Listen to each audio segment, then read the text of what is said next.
While not the most complicated part of the typical Redstone handbook, minecarts and rails do have some little quirks to them. Apart from that, I figured they were generally handy to know about, so it's about time I talk about them here. Firstly, I'll go over the rails, starting with just general rail information that applies to all of them. Most obvious of these, rails can connect to each other and define a path for minecarts to follow. They're only able to point in straight lines, with one exception. They are all able to be pushed and pulled by pistons, although if they'll break off if they're moved into a place without proper support from below, so you're going to want to watch for that if you're moving rails around. And that should be about it for baseline rail information. So now we've got the specific stuff for each of the different rail types. For the basic rail, they're best at being cheap filler to define a path while being conscious about your resource usage. They're also the best at curving paths and giving the option for T-intersections, since they're the only rails that can bend and they can change which way they're bending if powered while in the middle of a T-intersection. Powered rail is similarly simple. It speeds up any minecarts on it if powered, and slows them down if not powered. They can be a bit expensive because of their crafting recipe, but that's what normal rails are for. Just, again, cheap filler for the normal rails. Detector rails have two main uses. The obvious one is that they can emit a redstone signal when a minecart is going over top of it. The less obvious one is that you can pull comparator outputs from chest, hopper, and command block minecarts on top of one. So that gives you the option for, doing regular comparator things with mobile minecart entities, which can be handy. Activator rails interact with each type of minecart differently, so instead of going over all that right now, I'll touch on it while I'm talking about the minecarts. To fill this space a bit, I want to direct your attention to the crafting recipe of the activator rail because I don't like it. I really do not like it. Every other rail has the support in the middle, but the activator rail has a redstone torch there instead, putting sticks on the top and bottom. Why is it like this? This game is unplayable because of this one tiny nitpick. Now, rails were simple. Time for minecarts. They're going to be less simple, but start with the general info. Skipping past the super basic stuff like, oh, minecarts will follow rails. Uh, Skipping past that, all types of minecart will actually snap down to a rail if less than a block above a block containing a rail. This means they can end up moving straight through blocks like mud and slabs if there are rails underneath. Believe it or not, that isn't the only bit of funkiness with how minecarts can move, though, because they tend to act a bit weird on sloped rails. Going up is fairly normal. Only weird thing here is that they can go through blocks directly in the path of the rail. Going down tends to be a bit weirder. They can still go straight through blocks in the path of the rail, but if there's a block in the space above that, that's when they stop. They stop for most blocks too, not just full ones. Stairs, slabs, chains, and rods. All of them make the minecart stop. Trapdoors, shelves, and hanging signs don't, I'm assuming because their hitboxes are small enough to be out of the way. Generally weird activity from minecarts on slopes. As for the individual varieties, it only makes sense to start with a basic minecart. This one is able to pick up mobs, including the player, and move them around. It's actually able to pick up a lot more mobs than you may think, because there isn't really a size limit. So things like slimes, elder guardians, and ghasts, all of them can be picked up by this little thing.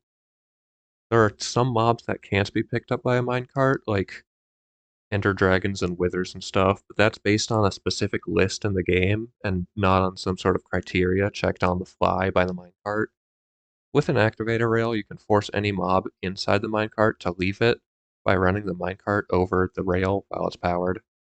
So it can be helpful if you're just trying to move something and boot it out without breaking the minecart, if that's not an option, like if the mob is too big and stuff. Chest minecarts are also pretty simple. They can hold up to 27 stacks of items, like a regular chest, and they can move around on rails like a minecart.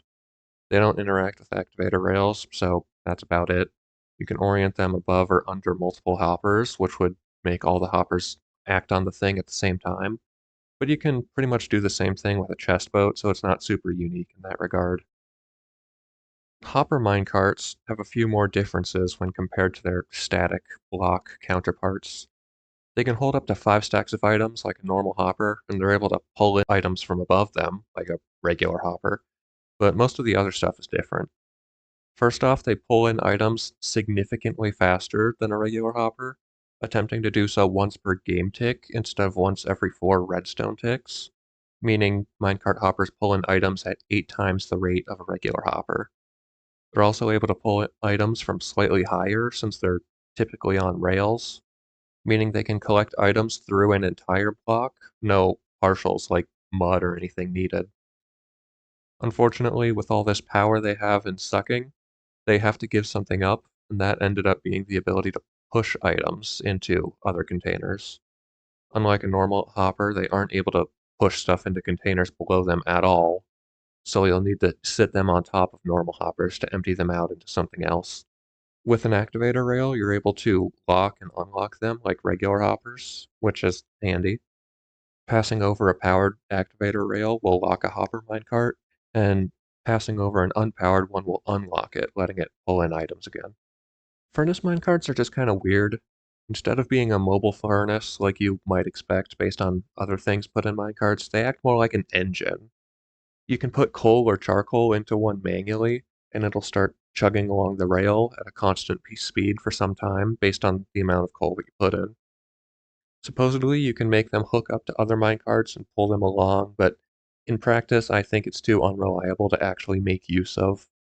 They're still good for pushing other minecarts along, and they can do it pretty cheap for long distances, like if you're moving mobs or if you can't afford powered rails for transport lines between major locations. Activator rails don't affect furnace minecarts on another note, so they really are just kind of pushing stuff around. Now, this may surprise you, but TNT minecarts blow up. Very shocking, I know. Their explosions can be broadly split into delayed explosions and instant ones, with delayed explosions happening after a delay, believe it or not, and instant explosions happening instantly. Just continued shocking information from the TNT minecarts here. Something slightly more interesting, though, any delayed explosions won't break blocks if there's a rail on top of them, as well as leaving the rail intact. Instant explosions will break any blocks they can, being less controlled than their delayed counterparts. There are a few ways to make these things blow up, some of the main ones being breaking the cart with fire, causing a delayed explosion, falling too far, causing an instant one, passing over a powered activator rail, causing a delayed explosion, and having blocks a little too close around a corner, causing an instant one. So just probably going to want to be careful with these things. Taking a quick look at some of the creative-only minecarts, the command block minecart can store commands to run whenever it runs over a powered activator rail. It'll actually run its command once every 4 game ticks, acting a bit like a repeating command block, just a bit slower, and able to move, obviously. Apart from that, I don't think they have a lot going on. Now, if you've been keeping track of what I've talked about up to this point, you may think it's time for the outro. I've talked about all the different types of rails and minecarts, so that's it, right? No, actually. There's one more type of minecart in Minecraft, one that you may know about if you've been checking out the fun facts I post on my community thing, whatever. Only spawnable using commands is the spawner minecart. As you may expect, it acts like a moving spawner, spawning things around wherever it is. Unfortunately, this thing isn't very useful in the modern landscape of Minecraft, because after it was added, we got the /summon command, which is just generally better for making mobs spawn if you're like making a map or something. I honestly don't really know why it still exists, but it's a fun thing to find out about, almost like an Easter egg of sorts, so I appreciate it for that. And that's actually it for this video, that time. Based on the length of this script, I get the feeling it'll be another long one, so thanks for watching all the way through. Hopefully you learned something helpful or got an idea based on something I mentioned. The channel is getting close to 100 subscribers as I'm writing and reading this off, so I just want to thank everyone for helping me get to this point. I know that 100 isn't a lot compared to some other people on the platform, but I'm still proud of how it's going so far. With all that said, I'm done talking, being moderately sappy for now. So have a good day and have fun doing Redstone.